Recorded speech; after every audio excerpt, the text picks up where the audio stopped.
लगी। एक दिन उनके कार्यालय में उनके पदाधिकारियों ने, जो उनके साथ काम करते थे ऑफिस में, उन लोगों ने उनसे कहा कि हरिंद्रानंद जी, हम लोगों ने सुना है कि आपके घर में प्रसाद चढ़ जाते हैं।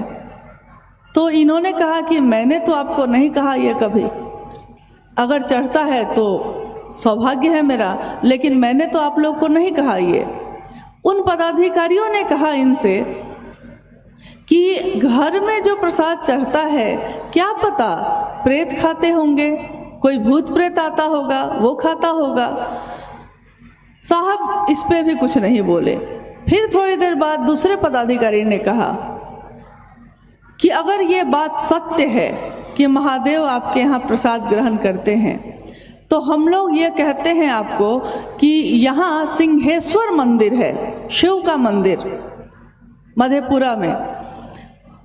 तो उस मंदिर में अगर आप प्रसाद खिला देंगे तो हम समझेंगे कि हाँ, महादेव प्रसाद खाते हैं। साहब ने कहा कि क्या पता वहाँ भी भूत प्रेत खाएंगे तब। लोगों ने कहा कि नहीं नहीं, वहाँ कैसे खाएंगे, वो मंदिर तो श्रृंगी ऋषि के द्वारा स्थापित है, तो जो इतने बड़े ऋषि के द्वारा स्थापित मंदिर है उसमें तो प्रेत नहीं जाएंगे। कानों कान लोगों तक ये बात फैल गई और काफ़ी भीड़ वहाँ इकट्ठी हो गई। जब भीड़ वहाँ बहुत ज़्यादा बढ़ गई और पुजारी पुरोहित सब कोई जमा हो गए, प्रसाद की थाली जब वहाँ चढ़ाई गई और बाद में दरवाजे को बंद किया गया और फिर खोला गया, तो उसमें से काफ़ी मिठाइयाँ, लगभग 15 रसगुल्ले नहीं थे, बाकी जो बचे थे वो लगता था कि 2 भाग में उसको काट दिया गया है, एकदम बराबर बराबर बटे हुए। पूरा मंदिर का परिसर लोगों से भरा हुआ था। और ये प्रसाद चढ़ाते समय साहब कहते हैं कि जब मैंने वो प्रसाद चढ़ाया था, मैं कुछ भी नहीं जानता था, मैं कोई कर्मकांड नहीं जानता था, मैंने किसी मंत्र का जप नहीं किया, मुझको आता ही नहीं था। मुझको आता क्या था, कुछ भी नहीं। साधना उपासना करके तो थका हुआ मन था मेरा, तो मैं और क्या करता। लेकिन उन्होंने कहा कि जब मैं चारों तरफ लोगों से घिरा हुआ था और सारे लोग मेरी तरफ देख रहे थे कि आज देखते हैं कि प्रसाद चढ़ता है कि नहीं, मेरा मन हताश होकर कातर भाव से उस शिव को कह बैठा कि बुढ़ऊ इज्जत रखिया। उन्होंने कहा कि मैंने प्रसाद का पात्र, प्रसाद की थाली महादेव के शिवलिंग के पास रखकर बस इतनी ही याचना की, दया मांगी अपने गुरु से कि महादेव इज्जत रख लीजिएगा। उन्होंने कहा कि मैंने अपने कातर मन से ये प्रार्थना की और मैं बाहर निकल के चुपचाप खड़ा हो गया। थोड़ी देर बाद, 2 ही मिनट बाद जब दरवाजे को खोला गया तो प्रसाद ग्रहण हो चुका था। पूरा परिसर हर हर महादेव के नारे से गूंज गया और लोगों ने देखा कि ये कौन है जो देखने में तो सामान्य लग रहा है, एकदम सामान्य वेशभूषा थी, पैंट शर्ट पहने हुए थे, वो मजिस्ट्रेट थे उस जिले के। और इस घटना का ये असर हुआ कि लोगों के मन में ये प्रभाव डाल गया कि शिव से सिर्फ हम पूजा ही नहीं करते हैं, कामनाओं की पूर्ति भी हमारी होती है। लेकिन साहब हरिंद्रानंद जी के मन में ये बात नहीं थी कि मेरे जीवन में जो चमत्कार घटे हैं मैं उनको लोगों को दिखाऊं। उनके मन ने ये समझा कि आज पूरी दुनिया के लोग, जिसमें सामान्य से अति सामान्य लोग रहते हैं, गरीब से गरीब लोग रहते हैं, उनका कौन है, कोई नहीं।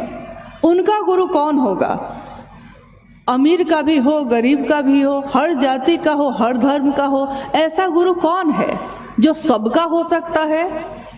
तो जब भी हम अपने इतिहास पर नज़र डालते हैं तो किताबें कहती हैं, ऋषियों ने कहा है कि संभवे गुरुवे नमः, यानी गुरु हैं वो। तुम त्रिभुवन गुरु वेद बखाना, तुम त्रिभुवन के गुरु हो, तीनों लोगों के गुरु हो, ये मैं नहीं कहता, ये वेदों ने बखान किया है। तुम विद्या के तीर्थ हो, मतलब जितनी भी तरह की विद्याएं हैं, जितने भी तरह के ज्ञान हैं धरती पे, उन सब के तुम क्या हो, तो तीर्थ हो। तो उनके मन ने ये सोचा कि जब इतना सुंदर गुरु उपलब्ध है, इतना बड़ा गुरु उपलब्ध है, और हर व्यक्ति, सामान्य से सामान्य व्यक्ति उस शिव को अपना बना सकता है, तो क्यों नहीं हम लोग इस बात को दूसरों को कहें। शुरू में उनको काफ़ी कठिनाई हुई, क्योंकि सबने यही कहा कि हम महादेव की पूजा तो करते ही हैं, तो जब महादेव की पूजा हम करते हैं तो हम गुरु क्यों माने। सामान्यतः आप भी किसी को कहते होंगे तो वो हो सकता है यही कहते होंगे कि जब शिव भगवान के रूप में सब कुछ दे सकते हैं तो गुरु क्यों माने। साहब हरिंद्रानंद जी ने उन लोगों को समझाया कि ईश्वर के रूप में वो सब कुछ दे सकते हैं, लेकिन सब कुछ प्राप्त कर लिया है और उसको संचालित करने का ज्ञान नहीं है तो क्या होगा। जीवन है, जीवन को चलाने का ज्ञान नहीं है। हमारे पुराणों में या हमारे बुजुर्ग कहते हैं कि पूत कपूत हो तो क्या धन संचय, पूत सपूत हो तो क्या धन संचय। सुना है आपने कभी? पूत कपूत हो तब भी धन संचय करने की ज़रूरत नहीं है, और पूत सपूत हो तब भी ज़रूरत नहीं है। कारण, क्योंकि बहुत सारी संपत्ति आप अपने बेटे को दे सकते हैं, लेकिन अगर उस पुत्र को उस संपत्ति को संभालने का ज्ञान नहीं होगा तो क्या होगा।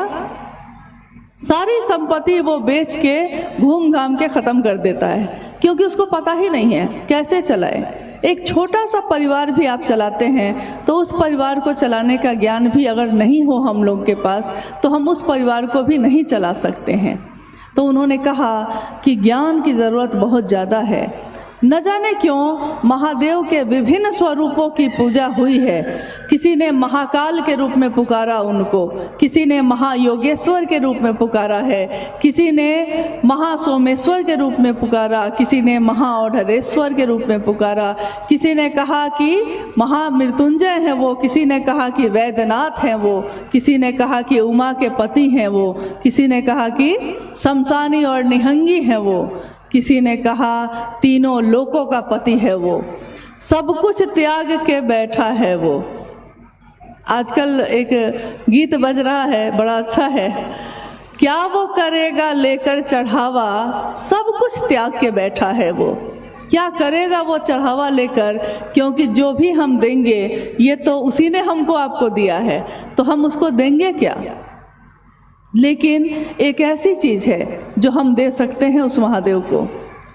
ये बात उन्होंने समझाई कि आप चढ़ावा देकर, रुपए पैसे देकर, मिठाइयाँ और फल और जल और दूध चढ़ाकर उस महादेव को प्रसन्न कर लेते हैं, सही बात है, लेकिन ज्ञान प्राप्ति के लिए उस महादेव के सामने प्रेम और समर्पण की विधा अपनानी होगी, एक निष्ठ होना होगा। गुरु के प्रति अगर शिष्य अनुशासित नहीं हो, एक निष्ठ नहीं हो, तो फिर गुरु भी उस शिष्य के मन में कुछ नहीं उतार सकते। बहुत जगह ऐसा देखा गया कि किसी के पिता हैं और वो गुरु भी हैं, शिक्षक भी हैं, लेकिन बच्चा पढ़ना नहीं चाहा। अब अपने पिता से वो पैसा ले रहा है, सुविधा ले रहा है, लेकिन पिता से ज्ञान लेने में उसकी रुचि नहीं है, तो पिता जबरदस्ती उसको ज्ञान दे सकेंगे? सामान दे सकते हैं, सुविधाएं दे सकते हैं, लेकिन ज्ञान के लिए गुरुमुख होना पड़ता है, यानी गुरु के तरफ उन्मुख होना पड़ता है, गुरु के तरफ अपने मन को करना पड़ता है। तीन सूत्र आप सुन रहे हैं। मुझको नहीं पता कि आपने तीन सूत्र के बारे में क्या जाना है, लेकिन जितना भी हम लोग के पास समय अभी है उसमें उसको स्पष्ट करना चाहती हूँ कि शिव को गुरु जब हम मानते हैं, मेरा मन, शिव को गुरु मानने में दीक्षा की कोई परंपरा नहीं है। ऐसा नहीं है कि कोई मंत्र दिया जाता है या फिर कोई साधना उपासना बताई जाती है, ऐसा कुछ भी नहीं है। मात्र एक विचार, मात्र एक सोच कि शिव मेरे गुरु हैं, मैं शिव का शिष्य हूँ, मुझ शिष्य पर दया कर दीजिए। मात्र आपका ये विचार शिव शिष्यता की शुरुआत करता है, यानी दीक्षा इसी से शुरू हो जाती है। अब है कि गुरु और शिष्य परंपरा में हम कहते हैं कि जब गुरु ने कुछ दिया है तो हमको भी उसको कुछ देना चाहिए, यानी गुरु दक्षिणा। तो साहब हरिंदरानंद जी ने कहा कि वही सब कुछ त्याग के बैठा है, क्या क्या लीजिएगा, क्या दे सकते हैं आप उसको। तो उन्होंने कहा कि आपका मन का भाव, क्योंकि गुरु भाव सत्ता है। तो भाव सत्ता, सामान की भूख नहीं है वहाँ, सामान का आग्रह नहीं है, चीज़ों की ज़रूरत नहीं है वहाँ, आपके मन का भाव वो ग्रहण करते हैं। भाव, भावेन लभ्यते देवता, भावेन देव दर्शनम, भाव से देवता लभ्य होते हैं, भाव से देवताओं के दर्शन होते हैं। लेकिन ये शिव गुरु की परंपरा है, इसमें आपको विश्वास नहीं हो तब भी आपका एक विचार सिर्फ आपको शिव शिष्टता की तरफ बढ़ा देता है। और कहा जाता है कि जिस बारे में हम बार बार बात करते हैं, हर दिन बात करते हैं, एक दिन हमारा मन भी वैसा हो जाता है। संकीर्ण की बात करने वाले का मन संकीर्ण होता है। हमेशा किसी की शिकायत कर रहे हैं, हमेशा दूसरे की बुराई सोचते हैं, हमेशा किसी के लिए जलन है, तो हमारा चेहरा और हमारा जीवन भी वैसा ही हो जाता है। लेकिन किसी का भला सोचते हैं, अपना भी सोचते हैं, दूसरे का भी सोचते हैं, यानी विराट की बात करने वाला, समाज की भी परवाह करने वाला, अपनी भी परवाह करते हैं और दूसरों की भी करते हैं। अगर मैंने खाना खाया है, कोई भूखा है, तो मुझसे खाया न गया, ये है आपका मन का थोड़ा विराट होना, थोड़ा बड़ा होना। तो एक दिन आपका मन इससे भर जाता है और शिव की बात करने वाले का मन शिव से भर जाता है, शिव जैसा ही हो जाता है। तो उन्होंने अपने जीवन में सभी लोगों को एक संदेश दिया, चाहे वो जहाँ भी गए, यही कहा कि शिव से ज़्यादा अपना कोई नहीं, शिव से ज़्यादा बड़ा मित्र कोई नहीं, शिव से ज़्यादा आपका शुभ और कल्याण सोचने वाला कोई नहीं। तो क्यों नहीं उस शिव को अपना गुरु भी बनाते हैं, क्योंकि विभिन्न स्वरूपों की पूजा हुई है, लेकिन उनके ज्ञानदाता स्वरूप से लोग, सामान्य लोग नहीं जुड़े, कुछ विशेष ही लोग जुड़ पाए थे उस समय। अब हुआ ये कि सामान्य लोग जुड़ेंगे कैसे, क्योंकि हम लोगों को साधना करने अगर हम लोग बैठेंगे तो साधना होती नहीं है। हम आंख बंद करके अगरबत्ती जला के भी बैठते हैं किसी देवी देवता के सामने, तो आंख बंद जरूर रहती है, लेकिन मन भटक जाता है, मन कहीं खो जाता है। मतलब मैं इस जगत के चीज़ों में ऐसा खो गया हूँ कि मैं शिव की तरफ चल ही नहीं पाऊँ। तो क्या करना पड़ता है? उन्होंने कहा कि आपका मन ही साधन है, आपका मन ही किसी को भी अपना समझता है। मन एक ऐसी मशीन है जो लगातार विचारों को पैदा करती है, और उसी मन में अगर ये विचार आप डाल दीजिए कि जैसे और रिश्ते हैं मेरे, वैसे ही शिव भी मेरा है, ये विचार अगर लगातार चलता रहा, बार बार चलता रहा, तो क्या होगा? एक दिन आपका मन इसी भाव से भर जाता है। तब आप आते हैं भाव की स्थिति में। भाव भी अगर बार बार भाव बना रह गया और बार बार ये गहरा होता गया, तो एक दिन प्रेम बन जाता है। और प्रेम का चरमोत्कर्ष, प्रेम की भी गहराई क्या है? भक्ति है। तो भक्त बनना बहुत कठिन है, लेकिन शिष्य बनना थोड़ा आसान है। एक गुरु ने अपने शिष्य को, जब वो एक आश्रम में रहता था और उस गुरु से शिक्षा ग्रहण करने के बाद वो अपने घर की तरफ जाने लगा। जब घर जाने लगा तो उसने अपने गुरु से कहा कि गुरु, मैं चाहता हूँ कि कोई ऐसी चीज़ मुझको आप दे दीजिए ताकि मैं दूसरे को भी देख सकूँ कि उसका मन कैसा है, मतलब उस चीज़ से मैं उसका आकलन कर लूँ, उसको देख लूँ कि वो कैसा है। आपने मुझको इतना ज्ञान दिया, तो कुछ ऐसी कृपा करिए कि ऐसा भी कुछ दे दीजिए। उस गुरु ने अपने शिष्य को एक शीशा दिया, एक आईना दिया और कहा कि यही आईना लेकर तुम चले जाओ, तुम इसमें जो देखना चाहोगे वो तुमको दिख जाएगी। अब वो शिष्य उठा, जाने के लिए उठा, तो उसने धीरे से उस आईने को, उस शीशे को अपने गुरु की तरफ घुमाया। उस शीशे में उसने देखा कि गुरु के मन में भी कुछ संकीर्णता है, गुरु के मन में भी कुछ गंदगी है। अब शिष्य को बड़ा धक्का लगा उसको। उसने सोचा था कि गुरु के मन में तो कुछ नहीं हो सकता, फिर वो वहाँ से अपने घर की तरफ चला। रास्ते में जितने लोग मिलते थे सबकी तरफ उस आईने को घुमाता था और देखता था कि सबके मन में ईर्ष्या है, जलन है, क्रोध है, पाप ही पाप है। फिर वो घर चला गया। कुछ दिन रहकर वो फिर वापस लौटा। जब वो वापस लौटा तो गुरु ने कहा कि कैसा रहा, घर की यात्रा कैसी रही? उसने कहा कि यात्रा तो अच्छी रही, परिवार में भी सब कोई ठीक है गुरुजी, लेकिन मैं एक बात पूछना चाहता हूँ आपसे। गुरु ने कहा कि पूछो। शिष्य ने कहा कि आपने जो शीशा दिया था मुझको, मैंने पहले आपकी तरफ घुमाया, फिर मैंने रास्ते में सबकी तरफ घुमाया। हर आदमी के मन में पाप ही पाप है, ईर्ष्या ही ईर्ष्या है। तो मुझको बड़ा आश्चर्य हुआ कि मैंने तो बहुत अच्छी चीज़ आपसे मांगी थी, आपने मुझको क्या दे दिया? गुरु ने कहा कि मैंने ये दिया तुमको ज़रूर था, लेकिन तुम एक भूल कर गए। तुमको ये आईना सबसे पहले कहाँ घुमाना था, किसके तरफ? सबसे पहले अपनी तरफ घुमाना था कि मेरे मन में क्या है उसको तो पहले दूर कर लें। तुम दुनिया को तो देखते रहे, लेकिन तुमने अपनी तरफ तो देखा ही नहीं। तो हुआ ये कि शिष्य ने समझ लिया कि मेरा मन ही मेरा दर्पण है और यही हमको समझा देता है, दिखा देता है क्या अच्छा है, क्या बुरा है, क्या पाप है, क्या पुण्य है। और इस तरह हम आते हैं अब शिव की शिष्यता पे। तीनों सूत्र, पहले सूत्र में मन ही मन कहना है, दूसरे सूत्र में मन अगर महादेव की परिधि में नहीं होगा, मन अगर महादेव के घेरे में नहीं होगा तो कितनी भी अच्छी बात कही जाए आपके मन में ये प्रवेश नहीं करेगा, मेरे मन में भी नहीं होगा, हम बोल भी नहीं पाएंगे, आप सुन भी नहीं पाएंगे। यानी मन उस जगह पे रहेगा तब ना। कितनी बार हुआ होगा कि आप किसी से बात कर रहे हैं और वो व्यक्ति भी दिखने में लग रहा है कि वो ध्यान से आपकी बात सुन रहा है। थोड़ी देर बाद आप कहते हैं कि अभी जो मैंने आपसे कहा आपने सुना ना? तो वो सामने वाला व्यक्ति कहता है कि अरे मैंने ध्यान नहीं दिया। आप कहते हैं कि अरे आप सुन तो रहे थे सामने बैठ के। उसने कहा कि मेरा मन कहीं और चला गया था, मेरा मन कहीं और चला गया था। यानी कि शरीर में रहते हुए भी मन अगर वहाँ से हट गया तो कोई लाभ नहीं है। ये मन कैसे टिका रहे?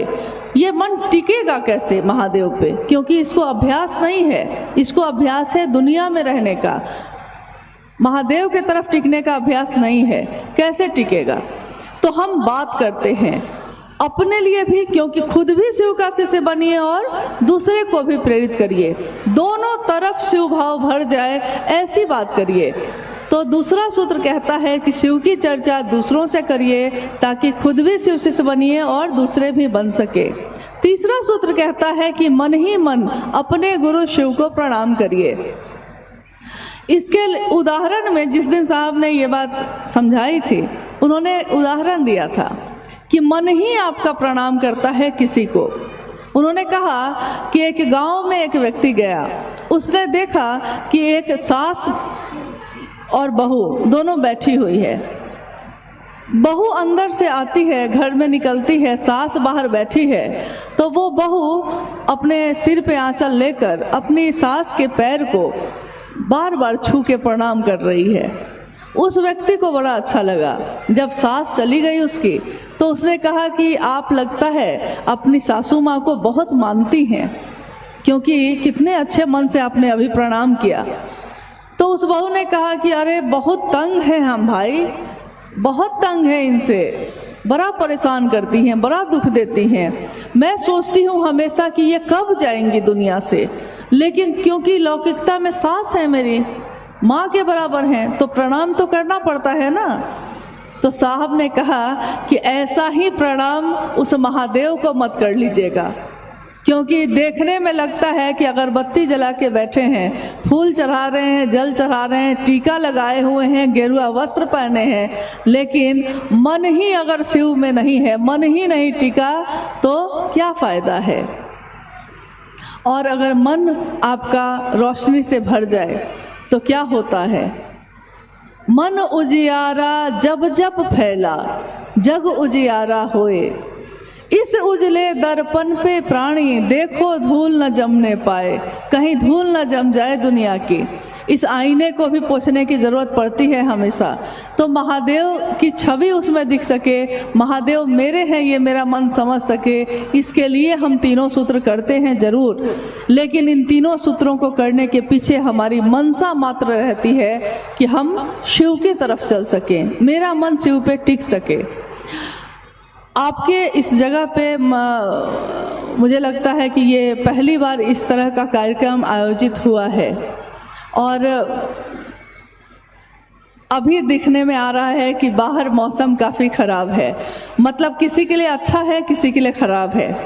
देखिए, हर चीज़ किसी के लिए अच्छी होती है, किसी के लिए ख़राब। जिसके पास अच्छा घर है, सुरक्षित है, उसके लिए तो बढ़िया मौसम है, बारिश देखने में अच्छा लगता है।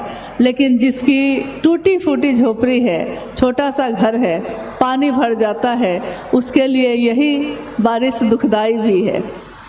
तो किसी के लिए जो अच्छा होता है, किसी के लिए बुरा होता है, किसी के लिए जो बुरा होता है, किसी के लिए अच्छा होता है। लेकिन शिव की शिष्यता सबको समान रूप से आवेशित करती है, सबके लिए एक जैसा ही होती है। मेरा अनुरोध है कि बारिश अपना काम कर रही है, लेकिन आप लोग जो पीछे खड़े हैं, कम से कम शांत होकर बैठ जाइए। हमारे जीवन में पहले से ही काफ़ी परेशानी है, काफ़ी बेचैनी है, और इस परेशानी और बेचैनी में हमको कुछ समझ में नहीं आता। लेकिन महादेव की दया ऐसी है कि इस बेचैनी में भी महादेव याद आते हैं, इस बेचैनी में भी हम महादेव से दया मांगते हैं। यानी सारी परेशानियों के बीच रह के भी अगर वो शिव याद आता है, जिसकी नींद में भी शिव अवस्थित होते हैं, वो ऋषि होते हैं, वो साधु होते हैं। तो अगर एक मजदूरी करने वाले मजदूर को भी बोरा ढोते हुए भी वो महादेव याद आता है, या किसी को शानदार गाड़ी चलाते हुए भी महादेव याद आता है, तो इससे बड़ी साधुता और कुछ भी नहीं है। आइए हम लोग कुछ जिज्ञासा पे, अगर आई है आपके यहाँ से कोई प्रश्न, कोई जिज्ञासा, कोई उत्सुकता, तो हम लोग थोड़ी देर उस पर बात करते हैं।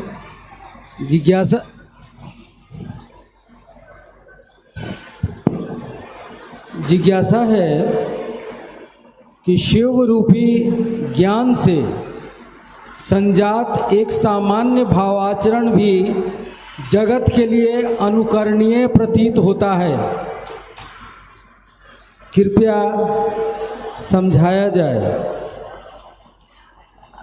शिव रूपी ज्ञान से संजात। हाँ, ये पंक्ति जो है, ये साहब हरिंद्रानंद जी के द्वारा एक पुस्तक है, छोटी सी, शिष्यानुभूति। शिष्यानुभूति का अर्थ होता है शिष्य की अनुभूति, यानी एक शिष्य के तौर पे उन्होंने जो समझा जाना है, उस अनुभूति को उन्होंने उस किताब में लिखा है, शिव के बारे में लिखा है। उसी की ये पंक्ति है, शिव भाव से संजात, यानी शिव भाव से भरा हुआ, ओत प्रोत एक सामान्य भावाचरण, मतलब एक सामान्य तरीके का आपका आचरण, आपका चरित्र, आपकी बोली, आपका मन दुनिया के लिए अनुकरणीय होता है, क्योंकि दुनिया को ये अभ्यास नहीं है। तो आपका सामान्य भी अगर आप में झलक है महादेव की, तो वो दुनिया के लोग उसका अनुकरण करते हैं। जैसे एक इंसान का स्वभाव क्या होना चाहिए, एक इंसान का, एक मानव का मूल मानवीय गुण क्या है, उसमें करुणा होनी चाहिए, ममता, स्नेह, सहानुभूति। किसी के दुख को देखकर आपकी आंखों में आंसू आ जाते हैं। कोई खुश है तो आप भी हंस पड़ते हैं, कोई आनंद में है तो आपका मन भी आनंद में डूब जाता है। हम लोग कभी कभी कहते नहीं हैं कि शादी किसी की हो रही है, लेकिन बेगानी शादी में भी अब्दुल्ला दीवाना, नहीं कहते हैं। शादी किसी की हो, लेकिन बाजा बजा है तो सब उसमें नाचने लगते हैं, यानी खुशी। ये मानवीय गुण है, ये एक इंसान का गुण है। लेकिन अभी जिस समाज में हम लोग रह रहे हैं, आपकी खुशी देख के दूसरा दुखी होता है, आपकी उन्नति को देख के दूसरा जलन में पड़ जाता है। तो हमको समझ में नहीं आता हम लोगों को कि एक इंसान का गुण भी हम में से कहाँ गायब हो गया, कहाँ चला गया है। तो जब हम शिव की बात करते हैं तो हम शिव की तरफ देखते हैं। वो शिव कैसा है? वो आनंद की मूर्ति है, वो विश्व मूर्ति होंगी। हमारे मन से जलन की भावना खत्म होगी, हम दूसरे को प्यार करना सीखेंगे, हम दूसरे के लिए अपने शरीर से भी कपड़े उतार के दे सकते हैं। और ऐसा हुआ है, ऐसा नहीं कि ऐसा नहीं हुआ है। कितने ऐसे लोग जब ठंड में कहीं से गुजर रह सकते हैं, जब जब हमारे जीवन में कोई आपदा आई है और हम अपने घर में बंद हो गए, चारों तरफ से हमारा संपर्क टूट गया है, कहीं कोई जा नहीं रहा है। अभी कुछ ही समय पूर्व में कोरोना काल आया तो सब को हम भूल न जाएं, उस आनंद की मूर्ति को हम भूल न जाएं कि जगत के लिए हलाहल विष पीने वाला कौन है, लेकिन दूसरे को देने वाला वो अमृत है। महादेव ने, कहानी पढ़ी होगी आपने कि महादेव ने जब समुद्र मंथन हुआ और उसमें हलाहल विष निकला तो सारे लोग घबरा गए, चाहे वो देवता थे चाहे राक्षस थे, वो घबरा गए। क्योंकि अगर ये फैल गया तो कोई जीवित नहीं बचता, सब नष्ट हो जाते।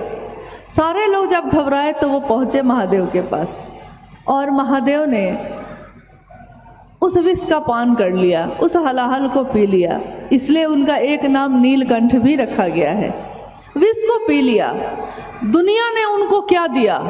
विष दिया ना। दुनिया ने क्या दिया उनको? हलाहल ही दिया ना। लेकिन दुनिया को उन्होंने क्या दिया? हलाहल दिया। महादेव ने दुनिया को जहर दिया है क्या? महादेव ने दुनिया को अमृत बांटा। महादेव ने दुनिया को जीवन दिया।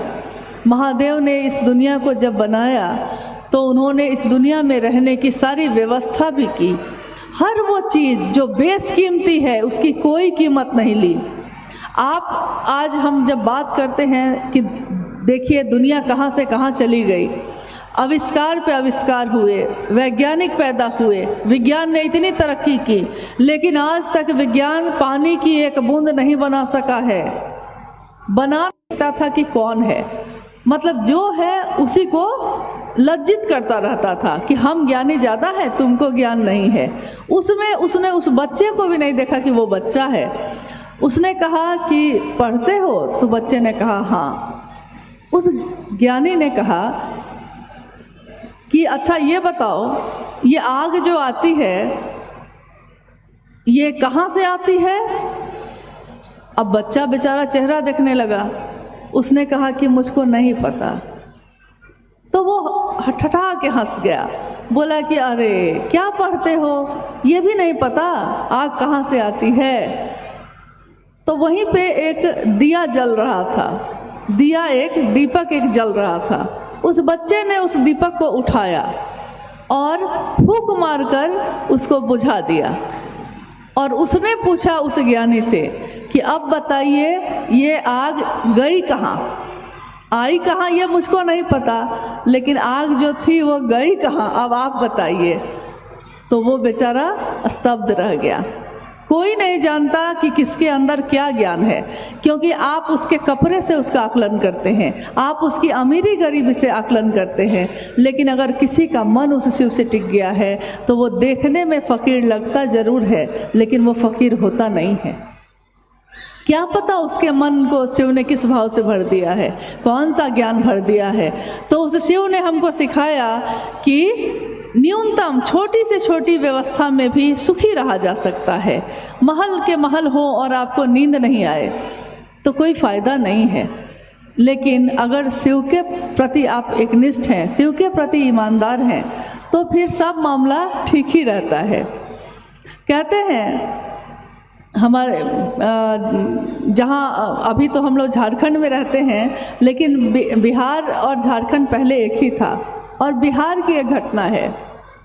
एक व्यक्ति, एक व्यापारी थे और बड़े समृद्ध थे। वो कभी कभी साहब से मिलने आते थे, हम लोग भी वहाँ बैठे होते थे। एक बार मतलब है एक जगह है, वहाँ से वो आए जब, तो उन्होंने कहा कि साहब मैं आपसे एक बात जानना चाहता हूँ। साहब ने कहा पूछिए। तो उन्होंने कहा कि मैं जानना चाहता हूँ कि मैं सही कर रहा हूँ कि गलत कर रहा हूँ। तो साहब ने पूछा कि क्या आप सही कर रहे हैं, बताइएगा तभी तो। उन्होंने कहा कि मैं व्यापारी हूँ, व्यापार करने के लिए मैं चाहता नहीं हूँ ऐसा करना, लेकिन मुझको कुछ बेईमानी करनी पड़ती है, कुछ झूठ भी बोलना पड़ता है, थोड़ा सा दूसरे को पीड़ा भी पहुँचानी पड़ जाती है कभी कभी। मैं जानता हूँ कि मैं गलत कर रहा हूँ, लेकिन मैं रोज़ महादेव के सामने अपने कमरे को बंद करके महादेव से दया की याचना करता हूँ, और मैं रोज़ कहता हूँ महादेव को कि महादेव आप तो जानते हैं ना कि मैं कैसा हूँ, आप तो जानते हैं ना कि मैं झूठ बोलता हूँ, मैं व्यापारी हूँ, मैं बेईमान भी हूँ, मैंने कितने लोगों को कष्ट भी पहुँचाया है, लेकिन चाहा नहीं है ऐसा। आप तो जानते हैं कि मैं कैसा हूँ, लेकिन तब भी आप मुझ पे दया कीजिए। तो उन्होंने कहा कि साहब अब इसके कारण होता है कि क्या बात है, लेकिन आज तक मुझको उन्नति ही उन्नति मिल रही है, ये मेरी समझ में नहीं आता है। साहब भी हंसने लगे। उन्होंने कहा कि दुनिया जिसको कहती है पाप, क्या पता उस महादेव के नज़र में वो क्या होगा, क्योंकि रौ रौ नरक के भागी को भी, रौ रौ नरक यानी कि जो करोड़ों करोड़ों नरक के भागी हों, ऐसा भी पाप अगर किसी ने कर दिया है तो फिर भी अगर वो अंतः से, अंदर से पुकारता है शिव को, अंतः से पुकारोगे तो उबार देंगे शंभु। हे उरग, हे सांप, तुम टेढ़ा चलते हो, तुम जहर रखते हो, हे उरग, तब भी अगर सीने के बल झुक के जाओगे तो क्या होगा। हे उरग, उर के बल जा, गलहार लेंगे शंभु। वो शंभु गले में धारित करते हैं, कलंकित चंद्रमा को भी वो माथे पे धारण करते हैं, दुनिया जिसको ठुकराती है वो उसको गले से लगाते हैं, और क्या चाहिए आपको। तो देखिए उन्होंने ये भी सिखाया कि गुरु एक ऐसी सत्ता होते हैं जिसके सामने छुपाइए मत कि आप क्या हैं, आप जो है ना वैसे ही खड़े हो जाइए उनके सामने। और गुरु की जिम्मेदारी होती है कि वो अपने शिष्य के मन में अपना परिमार्जन करें, आकर्षण पैदा करें ईश्वर की तरफ। इसलिए ये पंक्ति जो अभी भाई सोविंद जी ने कही कि एक सामान्य भावाचरण, एक सामान्य यानी मन से जो आप सोचते हैं, आपकी बोली जो बोलती है वही आप करते हैं कि नहीं। आप दूसरे से तो अच्छी अच्छी बात कहते हैं, लेकिन क्या आपके आचरण में भी ऐसा है। अगर ऐसा है तब तो इससे अच्छी बात कोई नहीं होगी, क्योंकि आपके आचरण को देखकर कोई शिव को अपना बनाएगा। वो कहेगा ना कि जो शिव को बात करने वाले लोग हैं वो ऐसे होते हैं, क्योंकि आपकी बात न तो आपका नाम हो रहा है, न तो आपकी बदनामी हो रही है। नाम भी होगा तो शिव का, बदनामी भी होगी तो शिव की। इसलिए अपने गुरु शिव के लिए अपने आचरण को हमेशा सही रखने की कोशिश कीजिए। महादेव की दया से ऐसा हो जाए तो पूरी दुनिया सुवासित हो जाए, सुगंधित हो जाए। शिष्या अनुभूति से एक और जिज्ञासा है। सांसारिक सुखों की परिधि में हम दीर्घकालिक योजनाओं की परिकल्पना और उसके कार्यान्वयन में जगत की अपनी अल्पकालिक यात्रा भूल जाते हैं। हाँ, ये साहब श्री की लिखी हुई लाइन है, पंक्ति है। उन्होंने कहा है कि हम आज जीवन में जो जीते हैं, संपत्ति पे संपत्ति इकट्ठी करते हैं, चीज़ें इकट्ठी करते हैं, सामान इकट्ठी करते हैं। हम सोचते हैं आगे 10 साल बाद हम क्या करेंगे, इसकी भी योजना हम बनाते हैं। एक घर बना लिया है तो दूसरा घर भी कैसे बना ले, इसकी योजना भी बनाते हैं। यानी लौकिक जगत में आगे क्या क्या करेंगे इसकी लंबी लंबी योजना बनाते हैं, लेकिन इस योजना को बनाते बनाते हम अपनी जो अल्पकालिक यात्रा है, यानी छोटी सी जीवन की यात्रा जो है, उसको भूल जाते हैं। उन्होंने कहा कि एक इंसान का जीवन कितना होगा, 70 साल, 80 साल, 90 साल, बहुत से बहुत होगा तो 100 साल। इस 80-90 साल के जीवन के लिए आप इतनी योजना बना रहे हैं, लगता है जैसे यहाँ से कभी नहीं जाएंगे, लेकिन एक बूंद मौत की पड़ती है और यह जीवन कागज की पुरिया बूंद परे गल जाना है। एक मौत का पल आता है और सारी चीज़ें छूट जाती हैं, कुछ भी आपके साथ नहीं जाता। तब फिर इतनी बेचैनी क्यों है आपके अंदर? क्यों नहीं शांति होती है? क्यों नहीं सुखी होते हैं, संतुष्ट होते हैं? क्योंकि लंबी लंबी योजनाएं बनाने में आप अपने जीवन की छोटी यात्रा जो इस धरती पे है, हम पैदा हुए हैं, एक दिन चले जाएंगे, लेकिन इस यात्रा के लिए हम कुछ नहीं सोचते। जीवात्मा जो हमारे आपके अंदर जो उस परमात्मा का अंश है, उसकी मौत इतनी जल्दी नहीं होती। शरीर की मौत होती है, फिर वो दूसरे योनि में जाता है, लेकिन अनंत योनियों में जाती हुई इस जीवात्मा की यात्रा हजारों वर्ष की होती है। उस जीवात्मा के लिए क्या सोचा है आपने? महादेव के पास से आए हैं, महादेव के पास जाना है, तो जाने के बाद क्या करना है? क्योंकि इस धरती पे 70-80 साल 90 साल से ज़्यादा हम लोग नहीं रह सकते हैं, जाना ही पड़ेगा। तो जितनी ज़रूरत है, उन्होंने हमेशा कहा कि जितनी ज़रूरत है उतना होना चाहिए, उससे थोड़ा और ज़्यादा हो जाए तो अच्छा है। साईं इतना दीजिए जामे कुटुंब समाए, मैं भी भूखा ना रहूं, दूजा भी भूखा ना जाए, दूसरा भी भूखा नहीं जाए। लेकिन बहुत ज़्यादा इकट्ठी तो कर लिए और उसके भोगने के लिए हम ही ना होंगे, क्या फ़ायदा हुआ? शिव का नाम लिया ही नहीं, भगवान का नाम लिया ही नहीं, किसी की भक्ति की ही नहीं, तो इस जीवन में किया क्या? सबके लिए तो किया था और जिसके लिए करना था उसके लिए किया ही नहीं। तो हम अपनी अल्पकालिक यात्रा को न भूल जाएं, हम अपनी छोटी सी यात्रा जो यहाँ है और चले जाएंगे, इसको न भूल जाएं। और यहाँ बड़ा बनने जैसा कुछ भी नहीं है, क्योंकि इतने प्राचीन समय से कितने बड़े बड़े लोग आए, और ऐसा नहीं कि उनके पास संपत्ति नहीं थी, उनके पास महल और चौबारे नहीं थे, लेकिन एक दिन वो भी मौत के रास्ते चले गए।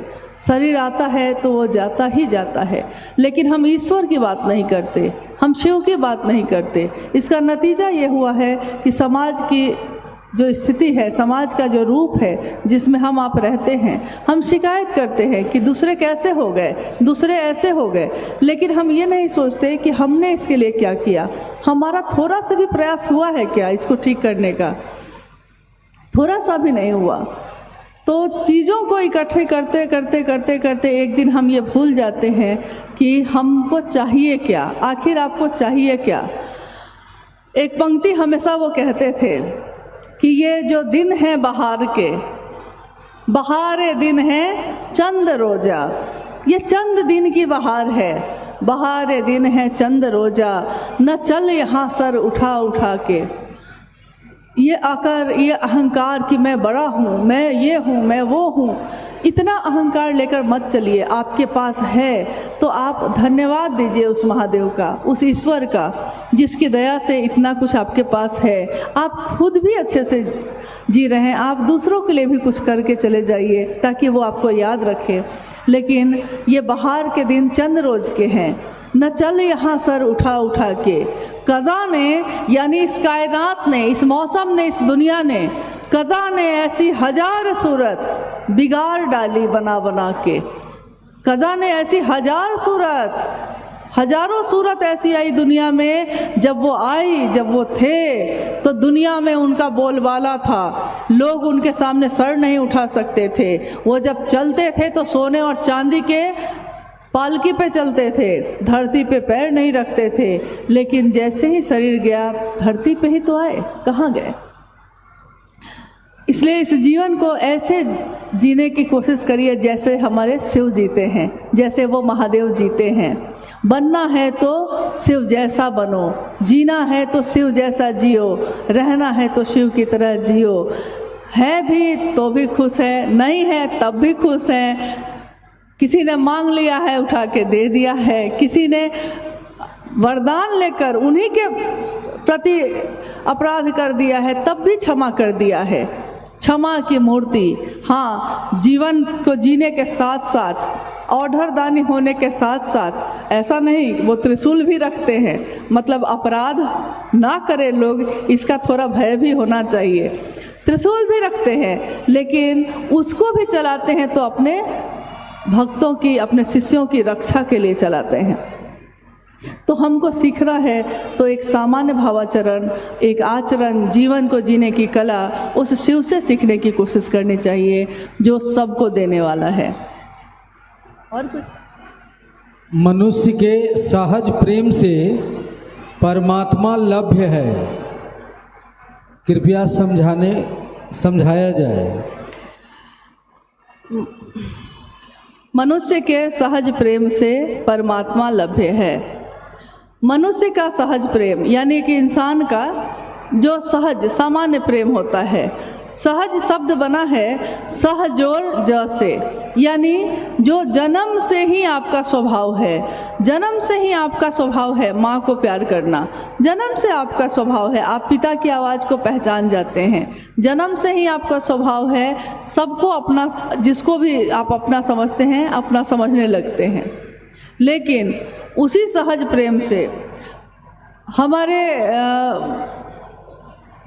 इतिहास में जब से हम देखते हैं कर्मकांड बहुत बढ़ गए, मतलब पूजा की पद्धति या उसका आचरण या उसकी अवधारणा या उसका उपासना साधना, मंत्रों का जप, ये सब इतने ज़्यादा बढ़ गए कि कर्मकांड बहुत हो गए। कर्मकांड मतलब कि काम करने को बहुत कुछ दे दिया गया कि आपको ये सब करना है, लेकिन अगर उन सारे चीज़ों में हमारा मन ही शामिल नहीं होगा तो फिर कर्मकांड करने से कोई फ़ायदा नहीं है।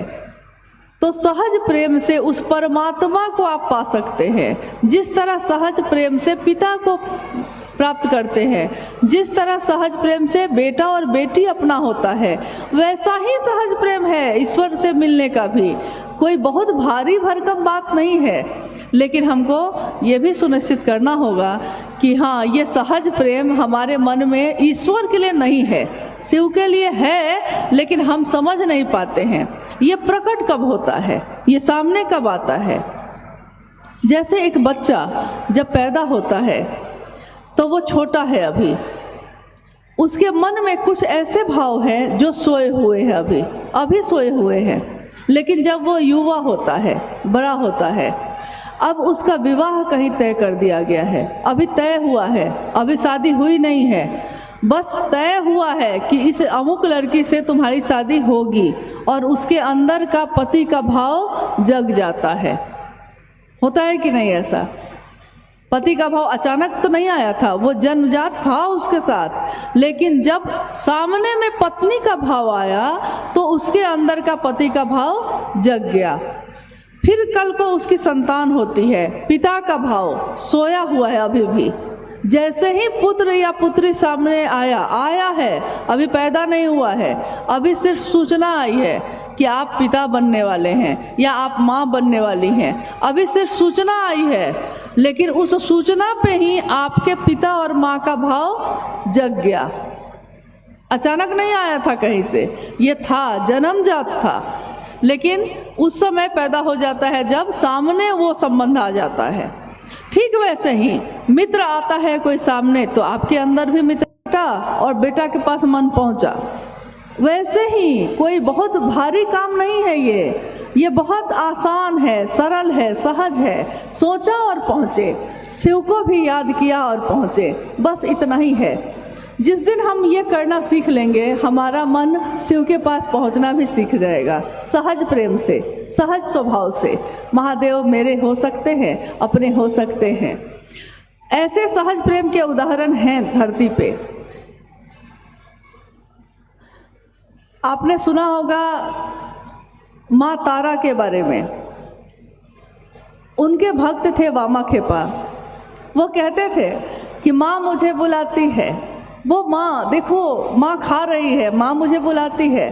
सहज प्रेम था उनका, वो एक पुत्र की तरह माँ को पुकार रहे थे, तो वो सहज प्रेम से ही उनको सामने देख रहे थे। वो थी रामकृष्ण परमहंस, माँ काली के उपासक। सहज प्रेम से माँ खाती है, माँ बुलाती है, वो बोलते थे।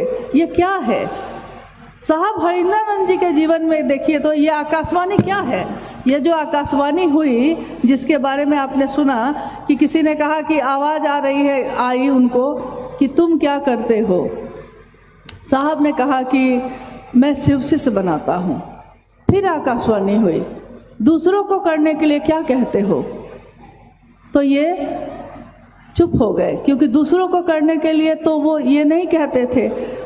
फिर आवाज़ आई कि तुम जो करते हो वो दूसरे को करने को कहो। और तब उन्होंने समझा कि मैं क्या करता हूँ। तब उन्होंने अपनी तरफ देखा कि मैं क्या करता हूँ। तो मैं शिव का शिष्य बना हूँ, मैंने शिव को अपना गुरु बनाया है और मैं दूसरे को भी शिव की तरफ चलने के लिए प्रेरित करता हूँ। मैं कहता हूँ कि शिव को अपना मानो। तो यही आवाज़ आई कि यही बात दूसरे को भी करने को कहो। तो उन्होंने दूसरों से करना शुरू किया। ये महादेव जो प्रसाद ग्रहण कर रहे थे, ये कैसे कर रहे थे, कितना सहज था ये प्रेम।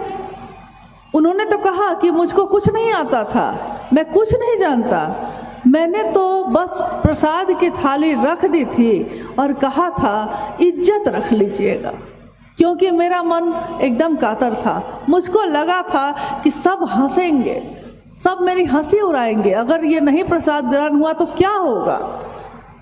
ये परीक्षा की घड़ी थी। उन्होंने कहा, उन्होंने उद्घोष किया, उन्होंने ये वाक्य लिखे जगह जगह कि शिव गुरु के रूप में हैं आज भी, मैंने परीक्षा की है। एक शिष्य अपने गुरु की परीक्षा कर बैठा, गुरु शिष्य की परीक्षा करते हैं। यहाँ क्या हुआ कि शिष्य ही गुरु की परीक्षा कर बैठा है। उन्होंने कहा कि मैंने परीक्षा की है, आपकी परीक्षा प्रार्थनीय है। मतलब आप भी परीक्षा कर सकते हैं। अगर आपको नहीं विश्वास है तो बस इतना ही तो करना है आपको ना। कहीं चढ़ावा तो देने जाना नहीं है, कहीं दरबार लगाने तो जाना नहीं है। आप जहाँ हैं, जैसे हैं, मन ही मन उस शिव से कहना है, हे शिव आप मेरे गुरु हैं, मैं आपका शिष्य हूँ, मुझ शिष्य पर दया करिए।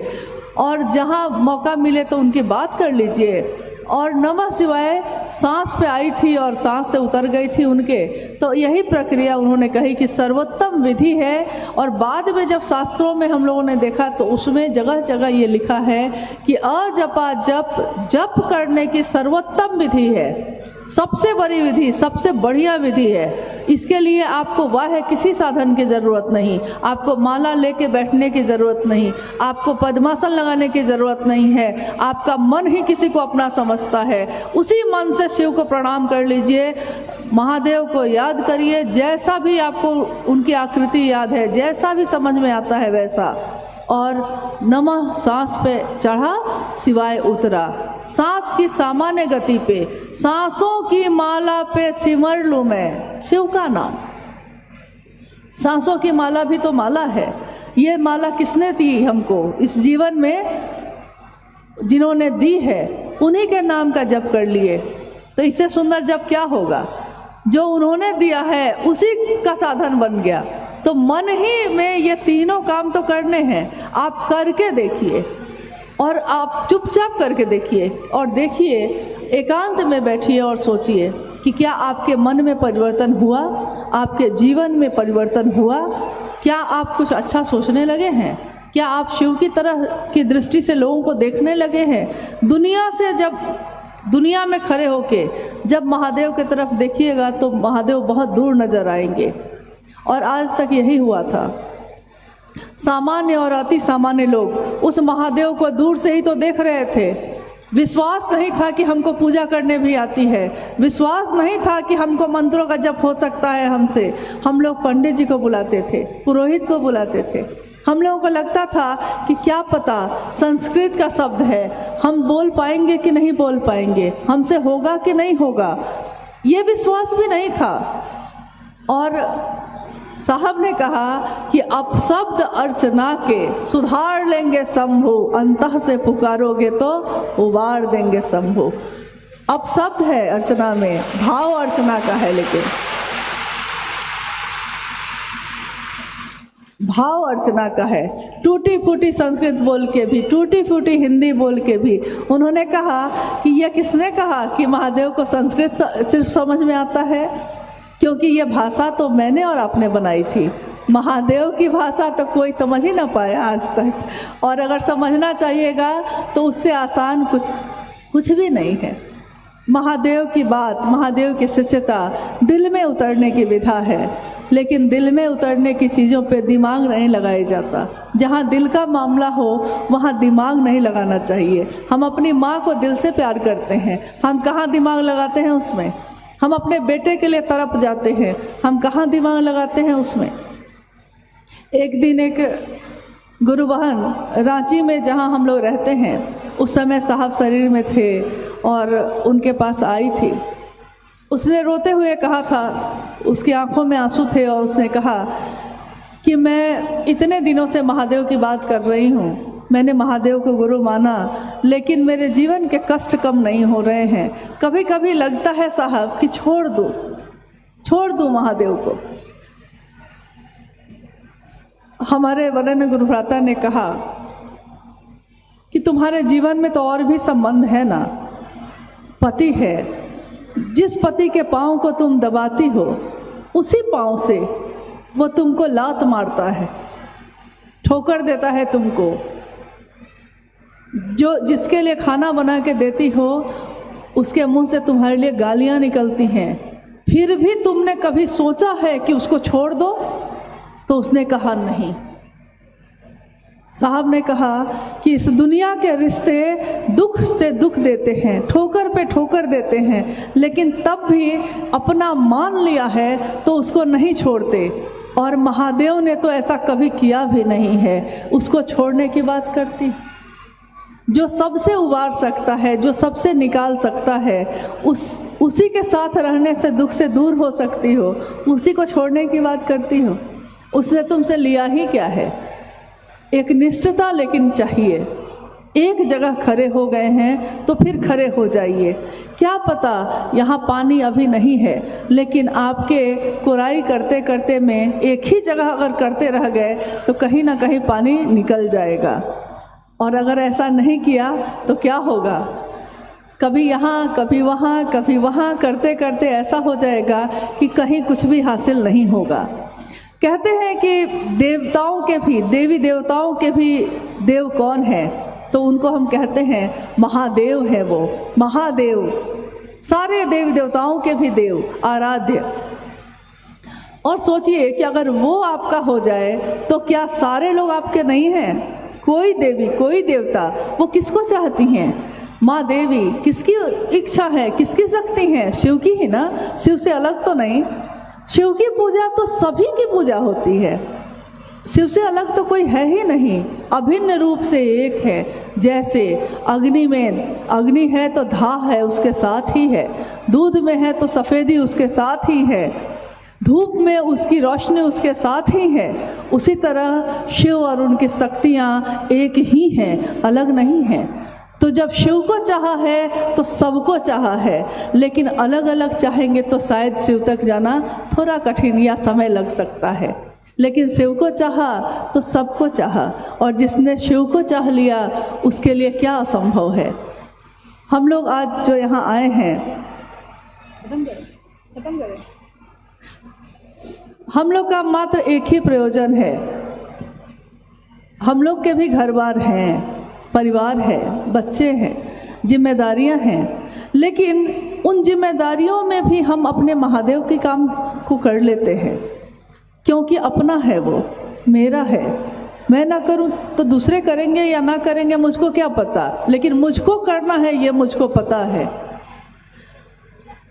एक राज्य में अकाल पड़ गया, राजा का शासन था उस समय, अकाल पड़ गया। अकाल यानी सूखा पड़ गया। राजा ने अपने ज्योतिषी को बुलाया और उससे पूछा कि अकाल जो पड़ गया है इसको दूर करने का उपाय क्या है, कुछ तो रास्ता बताइए। उस ज्योतिष ने कहा कि महाराज, आपके राज्य में एक बहुत बड़ा कुआं है, ठीक राज्य के बीच में है, तो आप क्या करिए कि अपनी प्रजा को, यानी अपने राज्य में रहने वाले लोगों को, सबको सूचित करिए कि अमुक दिन में, इस नक्षत्र में, इस राशि में, ज्योतिष है ना तो उस अनुसार बोल रहे थे।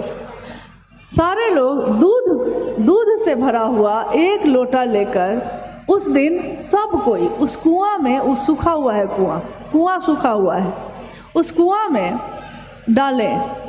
जब दूध से वो कुआं लबालब भर जाएगा तो फिर मैं सबसे अंत में अंतिम लोटा जो दूध का है वो आप रखिएगा और फिर इस राज्य का सूखा जो है अकाल खत्म हो जाएगा।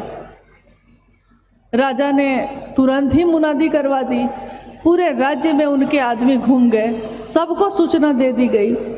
जिस दिन ये होना था उस दिन राजा अपने महल के ऊपर खड़ा होकर चुपचाप देख रहा है।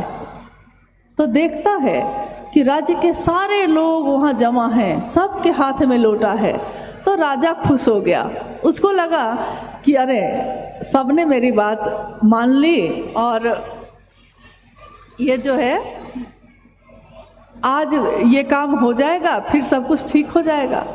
सबसे अंतिम लोटा लेके जाना था राजा को खुद। जब राजा अपने हाथ में, सारे लोग जब डाल चुके तो राजा अपने हाथ में लेकर, जब दूध का लोटा हाथ में लेकर जब वहाँ पहुँचे तो जैसे ही उन्होंने लोटे का दूध कुएं में डालना चाहा, उन्होंने कुएं को देखा। कुआं भरा हुआ था लेकिन पानी से भरा था, दूध से नहीं। तो राजा को बड़ा आश्चर्य हो गया कि ये क्या हुआ, ये कैसे हुआ, सारे लोग तो आए थे। तो फिर से सारे लोगों को उन्होंने बुलवाया और पूछा कि ऐसा क्यों हुआ। लोगों ने कहा, सबने यही कहा कि मैंने सोचा कि सब तो दूध डाल ही रहे हैं, एक मैं पानी ही डाल दूंगा तो क्या होगा। नहीं सब, लेकिन दिक्कत ये हो गई कि सबने यही सोच लिया, कि सबने यही सोचा कि सब तो यही डाल रहे हैं, मैं डाल दूंगा तो क्या होगा। हम सब के जीवन में भी ऐसा ही है। हम लोग सब सोचते हैं कि अरे वो आए थे, उन्होंने तो महादेव की बात की ही ना, ये गुरु भाई हैं, ये गुरु बहन है, ये तो आते ही हैं चर्चा में ना। एक मैं नहीं ही जाऊंगा तो क्या होगा, एक मैं नहीं ही करूंगा तो क्या होगा। दिक्कत ये है कि ज़्यादातर लोग यही सोचते हैं, लेकिन अपने और संबंधों के बारे में ऐसा नहीं सोचते। मेरा बेटा है, मेरी बेटी है, क्या मैं उसके लिए रातों को नहीं जगी हूँ कभी। कितनी रातें मैंने जग के बिताई हैं जब वो बीमार हुए, कितनी यात्राएं मैंने की हैं। क्या मेरे पति नहीं, क्या मेरा परिवार नहीं, लेकिन कितने कष्ट, कितनी बातें हुई होंगी परिवार है तो, या और चीज़ें हैं तो। सुख भी है, दुख भी है, सुख दुख की दोनों गलियां हैं और इसी तरह से ये जीवन चलता है। लेकिन उन सब में एक रिश्ता मेरा अपने गुरु के लिए भी तो है। मेरे गुरु के लिए मैंने क्या किया, मैंने जीवन में सबके लिए किया, लेकिन अपने साहब को जब देखती हूँ, हम कहते हैं शिव शिष्टा के आदर्श है वो साहब और दीदी। साहब और दीदी के जीवन को जब देखती हूँ और जितना उनका सानिध्य मिला, उसने मुझको ये समझा दिया कि दुनिया के सारे रिश्ते कभी न कभी आपका साथ छोड़ेंगे, कभी न कभी, हमेशा कोई रिश्ता आपसे खुश नहीं हो सकता, हमसे भी नहीं हो सकता और दूसरे भी नहीं हो सकते। कोई रिश्ता जीवन में ऐसा नहीं है 10 दिन आप किसी के लिए करिए तो वो बहुत खुश होगा और एक दिन मत करिए, नाराज़ हो जाएगा। समझ में ही नहीं आता है कि कैसे खुश किया जाए। लेकिन महादेव तो ऐसा नहीं करते, महादेव ने ऐसा नहीं किया। उनकी तो बात जितनी भी की जाए कम ही पड़ जाती है। समंदर का पानी हो और बहुत बड़ा पहाड़ हो, लेखनी करने खुद माँ सरस्वती बैठे, तब भी उस शिव की महिमा नहीं लिखी जा सकती। वो शिव करुणा की मूर्ति हैं, वो गुरु के रूप में दया करते हैं और कोई भी गुरु, कोई भी शरीरधारी भी गुरु, सदगुरु भी किसी को कहाँ ले जाते हैं, ईश्वर की तरफ ले जाते हैं। कोई भी ऐसा नहीं है। लेकिन आज जिस जगह पे हम लोग रहते हैं, जिस समाज में, जिस दुनिया में, हर व्यक्ति गुरु के रूप में अपनी स्थापना की कोशिश में तो है, लेकिन कोई ऐसा नहीं दिखता है जिसने कहा हो कि महादेव की तरफ चलने का रास्ता है ये। कोई ऐसा नहीं दिखता। हर व्यक्ति अपनी स्थापना की भूख है। मेरे मन को जिस बात ने सबसे ज़्यादा छुआ था वो यही थी कि मैंने जब साहब हरिनंदन जी की बात सुनी थी तो मैंने देखा कि ये एक ऐसे व्यक्तित्व थे जिनके पास सारी चीज़ें उपलब्ध थीं। अगर वो गुरु बनते तो आज करोड़ों लोग उनके शिष्य होते, लेकिन उन्होंने कहा जब शिव स्वयं गुरु हैं तो किसी और को गुरु बनने की क्या ज़रूरत है।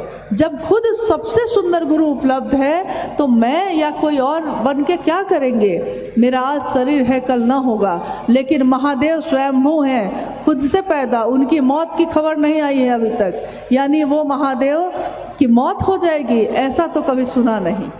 हमारी आपकी होती है, जन्म और मौत होते रहते हैं, लेकिन उनकी नहीं सुनी कभी। तो जो हमेशा है, जो हमेशा रहेगा, क्यों नहीं उसी का सहारा लेते हैं। वो सबसे बलशाली हैं।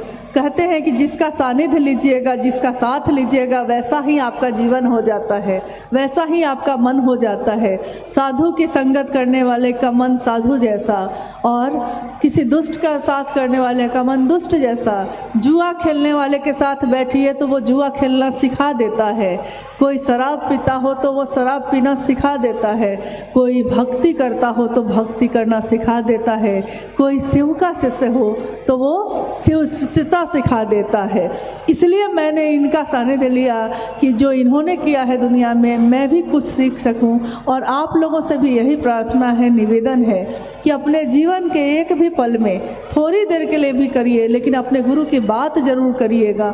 और दुनिया में कोई ऐसा नहीं है जिससे आप बात करिएगा कि महादेव मेरे गुरु हैं, आपके हो सकते हैं, वो रुक कर आपकी बात नहीं सुनेगा। ऐसा नहीं होता।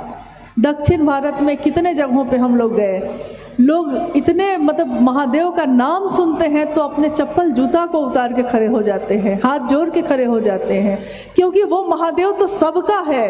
हम आप किसी के हैं, किसी के नहीं हैं, लेकिन महादेव तो सबका है। उस महादेव से किसी को विवाद नहीं है, उस महादेव पे सबका भरोसा है। तो उस महादेव का साथ पकड़ा दीजिए दुनिया के हर व्यक्ति को और छोड़ दीजिए, अपने पीछे मत घुमाइएगा, फिर उसको छोड़ दीजिए। उसके गुरु शिव हैं, शिव खुद ही उसका परिमार्जन कर लेंगे। कौन अच्छा है कौन बुरा है इसकी समीक्षा भी करने मत बैठिएगा, क्योंकि अच्छा या बुरा अपने गुरु के नज़र में है। वो गुरु उसके शिव हैं, वो खुद देख लेंगे हम आप कौन होते हैं। हमारा बस इतना ही काम है कि महादेव की तरफ प्रेरित कर देना है, बाकी अपने महादेव पे छोड़ देना है बस। और एक शिव शिष्य के रूप में भाव जो है शिष्य का ऐसा दीजिए कि ले ले भभूत भव की माथा उछाल के, अपने इस माथे को उछाल कर उस भाव का, उस महादेव के भाव का भभूत लगाइए। ले ले भभूत भव की माथा उछाल के। वो महादेव इतने दानी हैं, इतने दयावान हैं कि वो आपके जीवन के सारे कर्मों को एक ही लेख से मिटा सकते हैं। उस महादेव की शरण, उनकी शिष्यता के रास्ते पे हम सब चल सके, ऐसी ही प्रार्थना आप सबों से भी है, निवेदन भी है। जीवन रहा, फिर कभी आना हुआ तो ज़रूर मिल लेंगे, और यहाँ ना मिले तो अपने महादेव के यहाँ ज़रूर मिल लेंगे। यही विश्वास है। आप सभी के चरणों में प्रणाम।